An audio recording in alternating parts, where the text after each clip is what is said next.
আসসালামু আলাইকুম viewers, launch ride YouTube channel থেকে স্বাগতম সবাইকে। এই মুহূর্তে আছি বলার মঙ্গলচিকদা লঞ্চ ঘাটে এবং এই মঙ্গলচিকদা লঞ্চ ঘাটে হচ্ছে আজকে যে ঈদ স্পেশাল ট্রিপের যে লঞ্চগুলো আছে সেগুলোর আপডেট দেওয়ার চেষ্টা করব। ভিডিওতে আপনারা দেখতে পাচ্ছেন এই যে কর্ণফুলী তেরা লঞ্চ। কর্ণফুলী তেরা লঞ্চ কিন্তু হচ্ছে ঢাকা থেকে যাত্রী নিয়ে এসছে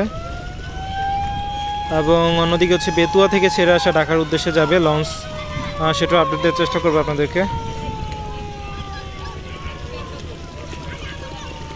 এবং কর্ণফুলী তেরা কিন্তু হচ্ছে সদরঘাট লঞ্চ টার্মিনাল থেকে হচ্ছে সকাল 10টায় ছেড়ে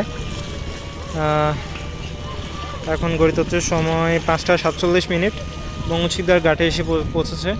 এবং একটা লঞ্চ যেটা বেতুয়া থেকে একটু আগে ছেড়ে এসছে এবং সেটার দেখানোর চেষ্টা করব।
সদরঘাট লঞ্চ টার্মিনাল থেকে কর্ণফুলী তেরা লঞ্চটা সকাল 10টায় ছেড়ে 5:45 এসে পৌঁছেছে মঙ্গলচিকদা লঞ্চ ঘাটে এবং ঈদের যে যাত্রীরা আছে তারা হচ্ছে নামছে।